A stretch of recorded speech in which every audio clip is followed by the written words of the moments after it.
to my channel. Thank you again for your comments. I'll try and get to them as soon as I can. So in today's video, I actually wanted to talk about another article that I've read recently and to run through some of its points. The article that I'm going to go through with you today is from the annual research review. Looking back to look forwards, changes in the concept of autism and implications for future research. Journal of Child Psychology and Psychiatry, published January 2020, I think it was, if I've written it down correct. Francesca Happe and Uta Frith. This is Francesca Happe and Uta Frith, who are two well-regarded autism figures. So this is kind of a summary, really, of research into autism and where we're at and where we're headed. And I thought it was a very, very concise summary, so I'm just going to go through it now.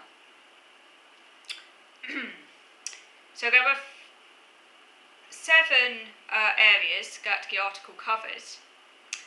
The first area is from a narrow definition to wide diagnostic criteria. So we'll start there, from narrow to wide.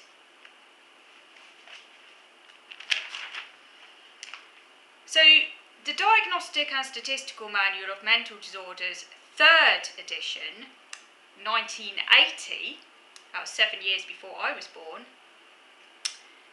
included infantile autism as a separate diagnosis for the very first time,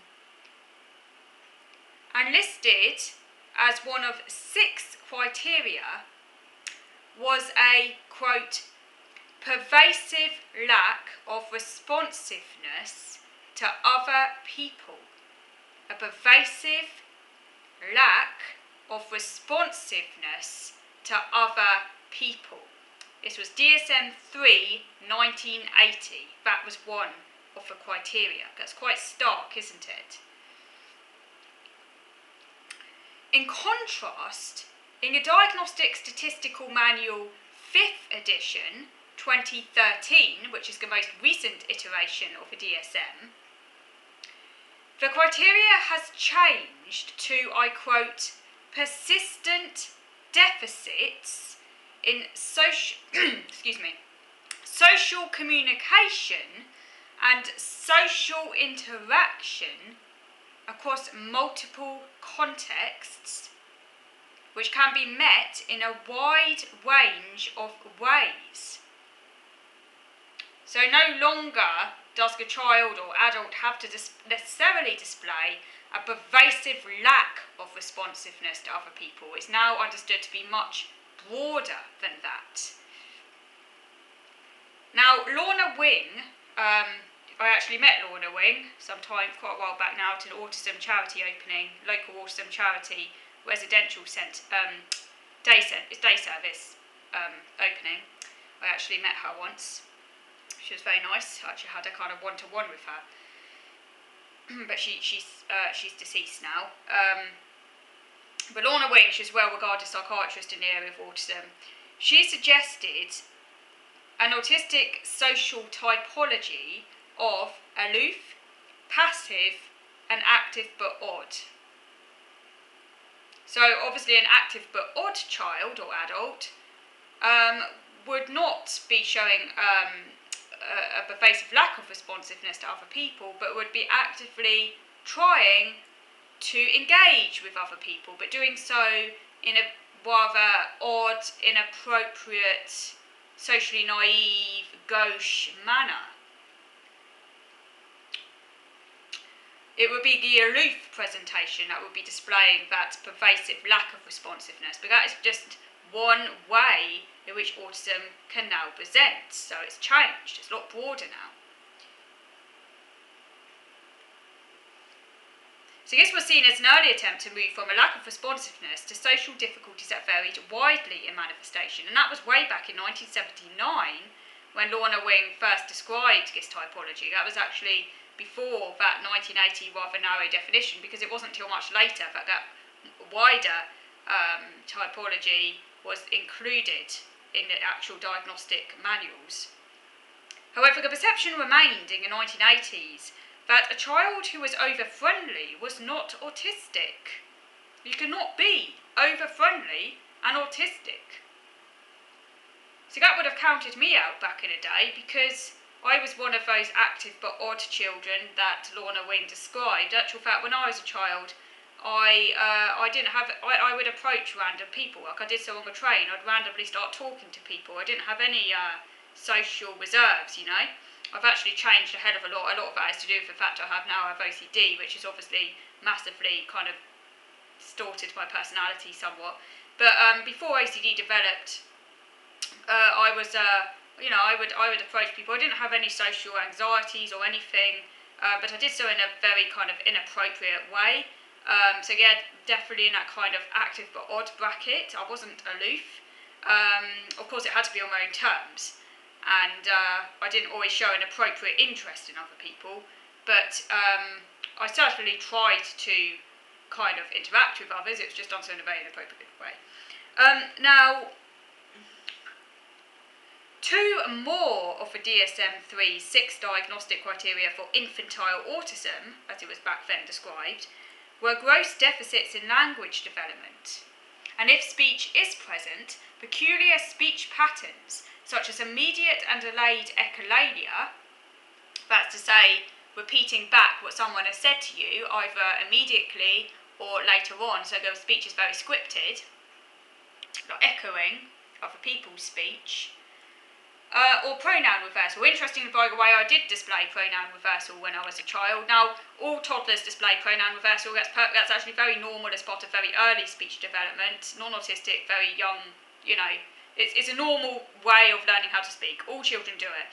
The difference is that in autism, pronoun reversal goes on a lot longer than typical. And I was still doing it age 4 or 5, which is pretty late. And, you know, calling myself by my name, that's pronoun reversal. So say Anna would like as opposed to I would like. You know, getting the pronouns wrong, calling myself she as opposed to I, that sort of thing. Pronoun reversal is kind of similar in a way to echolalia, and it's actually to do with a problem with perspective taking, not yet realising that you're a separate individual. All children, all very young toddlers do it. Like I say, the difference is that in autism it goes on much longer, and that can, yeah, so I did do that, which is interesting. But yeah, this 1980 diagnostic criteria for autism emphasises deficits in language development, and there's a very much as a focus on language rather than communication, and the expectation is that many autistic people would show no speech at all. Language disorder was seen as central to autism back in 1980. So that would have again excluded people like me, who, other than the fact I had pronoun reversal, other than that, I learned to speak more or less within the usual parameters in terms of actually using language. So that would have actually excluded people like me. Now, Asperger did not enter the International Classification of Diseases, ICD-10, which is WHO, World Health Organization, until 1990. And it did not enter the Diagnostic Statistical Manual of Mental Disorders, 4th edition, American Psychiatric Association, until 1994, which is when I was 6-7 years old. And it was added as, I quote, a disorder of uncertain nosological validity. So it wasn't really very clear at that point now how valid this new condition was. And it differed from autism only in the fact that there is no general delay or retardation, that's the language I used back then, I don't use that language anymore, but that's the language I used back then. There is no general delay or retardation in language or in cognitive development. So a person with Asperger's has all the usual symptoms of autism, but there's no general delay in language or in cognitive development. Now that can be a little bit kind of arbitrary, because in actual fact, many people, it's possible for an autistic person to have no general delay in language development and to still display some degree of impaired cognitive development. I would actually describe myself in that bracket because I learned how to speak pretty young, or rather, within the usual parameters. But cognitively speaking, I did have certain delays when I was younger, which is not quite classic amongst people with Asperger's according to that definition. But that's part of the reason why Asperger's is a little bit iffy, and it's not, and it's a bit blurry, the edges. So yeah. So where am I? So many did not come to clinical attention in early childhood as they spoke well, and they did not necessarily have an intellectual impairment. In my case, verbally intellectually smart, non-verbally intellectually screwed. But the fact I could speak, obviously, very well would have meant I wouldn't have come to attention at that time as autistic. So up until this time, the majority of participants in autism research had intellectual disability and or language impairments, and it wasn't until the 1990s that this began to change. And research was beginning to show that psychological differences could be demonstrated in so-called pure autism. That's to say, without the confound of intellectual disability and or language disorder. Now, research began to focus on Asperger's in order to understand what part of the presentation of autism was distinct from intellectual disability or language disability. So what was the pure autism? Psychological characterization of autism was more focused in the 1980s. So in the 1980s, there was more attempts to kind of look at the psychological, cognitive aspects of autism, and the theory of mind deficit was the dominant hypothesis as the cognitive cause of autistic behavioural difficulties in social interaction. Prior to this account, social difficulties were characterised as a lack of sociability or interest in others, but in the 1980s they began to look more at theory of mind as an aspect, and theory of mind led to a delineation of intact social abilities in autism. So it wasn't the case. It isn't the case that autism is a blanket social difficulty. Okay, because before the 1980s, it was felt that autism was a blanket social difficulty. But in the 1980s, they began to understand that actually it's only one part of social learning that is impaired in autism, which is theory of mind. In autism, there are intact social abilities. So emotional empathy is usually intact in autism. It's not the case that autistic people have a blanket lack of empathy. Emotional empathy is intact. So autistic people will have the usual emotional concern for other people. It's the fact that they struggle to perspective take, but that's just one part of social skill. It's not the case that all social skills are impaired. An unintended consequence of a focus on pure autism has been neglect of intellectual disability and language disorder in recent research. In recent research, 94% have an IQ in the average range, and 80% of studies examining research papers published in around 2016 have showed a selection bias against participants with intellectual disability. And this is important if you contrast this with the fact that 50 to 55% of autistic population have an intellectual disability, so that's half, or around half, or slightly over half, have an intellectual disability. This selection bias threatens the generalisability of research findings and will have consequences for the direction of future research, future theories. Okay, so I'm going to move over to the next video now to carry on this review of changes in the concept of autism. So moving over to video number 2 now.